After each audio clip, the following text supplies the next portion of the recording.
중국을 대표하는 기업하면 어떤 곳이 떠오르십니까? BAT로 불리는 바이두, 알리바바, 텐센트. 전 세계 젊은이들에게 인기를 끌고 있는 틱톡의 모회사 바이트댄스, 전기차 신흥 강자 비아디, 배터리 업계 세계 1위 CATL. 더 유명하거나 기업 실적이 좋은 회사들이 있을지 모르겠지만 적어도 중국을 대표한다고 하면 화웨이를 더 주목할 것입니다. 통신 장비와 전자제품 제조 기업인 화웨이는 1987년 런정페이가 창업했습니다. 그는 중국은 약속이 있다라는 문구에서 화웨이라는 이름을 따왔다고 합니다. 이름부터 중화민족의 부흥을 강조하는 화웨이는 시진핑의 중국몽과 그 궤를 같이 합니다. 다른 기업들이 중국 정부로부터 견제를 받을 때도 화웨이는 중국 정부의 비호 속에 성장을 이어왔습니다. 최근 들어서는 미중 간 기술 패권 경쟁 속에 화웨이가 더욱 주목받고 있습니다. 트럼프 정부 때 시작됐던 미국과 중국의 기술 경쟁은 화웨이 제재를 기점으로 고조되기 시작했습니다. 런정페이 창업자의 딸로 캐나다에서 미국 사법당국의 범죄인 인도공조에 따라 체포됐던 멍한저우 회장은 미중 기술 패권 전쟁의 희생양이자 애국 영웅의 상징으로 꼽힙니다. 당시 멍한저우가 체포되자 양국의 갈등은 고조됐고 2년여가 지나 풀려나 중국으로 돌아왔을 때 그녀는 중국에서 영웅 취급을 받았죠. 화웨이는 미국의 제재 이후 회사의 주력 사업 분야가 크게 변화하고 있습니다. 앞서 말씀드린 대로 화웨이는 통신 장비와 전자제품 분야에서 앞선 경쟁력을 보여왔습니다. 통신 장비 분야에선 2010년대 이후 노키아, 에릭슨, 삼성전자 등과 어깨를 나란히 하며 현재 매출액 기준으로는 세계 1위에 올라 있습니다. 스마트폰 분야에서 2016년 삼성전자, 애플에 이어 세계 스마트폰 시장에서 점유율 3위에 올랐습니다. 이어 2020년 1위에까지 잠깐 올랐으나 이후 다시 순위는 내려가고 있습니다. 무엇보다 미국의 제재로 인해 첨단 반도체 공급이 막히면서 화웨이는 스마트폰 분야에서 점유율이 추락하고 있습니다.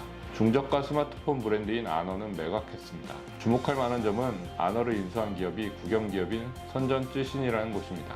설립 2개월 정도밖에 안 된 신생기업으로 사실상 화웨이를 돕기 위해 태어난 기업이다. 중국 정부가 화웨이를 돕고 있다라는 해석이 나오는 거죠. 이랬던 화웨이는 최근 체질 개선에 적극적으로 나서고 있습니다. 회사에 복귀하자마자 최고 재무 책임자 CFO를 맡았던 멍한저우가 올해 4월 1일부터는 순환회장에 오르며 이를 진두지휘하고 있다는 평가도 나옵니다. 특히 강점을 지닌 통신장비 분야에 집중하고 있습니다. 최근 열린 상하이 MWC에서도 멍한저우 회장이 직접 나서 5G를 넘어 5.5G 세대를 선도하겠다는 야심을 드러냈습니다. 세상과의 연결을 강조하며 5.5G 시대에 자율주행, 공장 자동화, VR, AR 등 산업 여러 분야에서 5G 이후 세대를 이끌겠다고 강조했습니다. 화웨이는 최근 전기차 분야에도 눈독을 들이고 있습니다. 화웨이는 안드로이드나 iOS가 아닌 홍멍, 영어로 하몬이라는 자체 OS를 개발했습니다. 이 OS를 가지고 스마트폰을 넘어 스마트워치, 스마트카, 전자제품을 연결하는 새로운 세상을 만들 계획인데요. 전기차 분야에도 이 시스템을 접목한 것입니다. 전기차 제조업체인 사이리스와 손잡고 아이토라는 브랜드로 하이브리드 자동차와 전기차를 출시하고 있습니다. 그러나 화웨이는 자신들은 전기차 제조를 하지 않는다고 강조하고 있습니다. 자신들은 전기차 네트워크, 시스템만을 개발할 뿐이라고 하는데 이건 자동차 제조사들과 다양하게 협력해 더 많은 고객들을 확보하겠다는 의지로 보입니다. 화웨이 매장에서 아이토 자동차를 전시 판매하지만 화웨이 자동차가 아니라고 화웨이는 주장하고 있죠. 초대형 기업임에도 화웨이는 상장을 하지 않고 있어 내부 정보를 쉽게 파악하기 힘듭니다. 하지만 화웨이가 강조하는 분야가 있는데요. 바로 엄청난 규모의 연구개발입니다. 화웨이는 연구개발 인력이나 투자 규모 면에서 전 세계 어떤 기업에 비해서도 뒤지지 않을 정도입니다.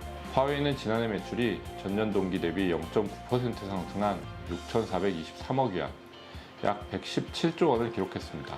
순이익은 전년도에 비해 68.7%나 급감했습니다. 그럼에도 지난해 R&D 비용으로만 전체 매출의 25.1%에 해당하는 1,615억 위안, 우리 돈 29조 원이 넘는 비용을 쏟아부었습니다. 화웨이의 최근 10년간 R&D 투자 금액만 해도 9,773억 위안, 177조 원이 넘습니다. 이 같은 투자를 통해 화웨이는 미국의 제재로 타격을 입었던 13,000개 이상의 제품을 중국산으로 교체했다고 밝혔습니다. 기술 자립화를 강조하고 있는 시진핑 주석이 화웨이를 예뻐하지 않을 수가 없겠죠. 화웨이는 높은 기술력과 경쟁력 있는 가격으로 글로벌 시장에도 빠르게 진출하고 있습니다. 한국에도 진출해 있는데 중국 업체라는 한계 때문에 영역을 확대하지 못하고 있습니다. 보안 문제 등의 우려가 있지만 오지 기지국 장비 분야에서 삼성전자, 노키아, 에릭슨 같은 경쟁업체에 비해 장점이 많은 만큼 한국 시장에서의 점유율 확대가 가능할지 지켜봐야 하겠습니다.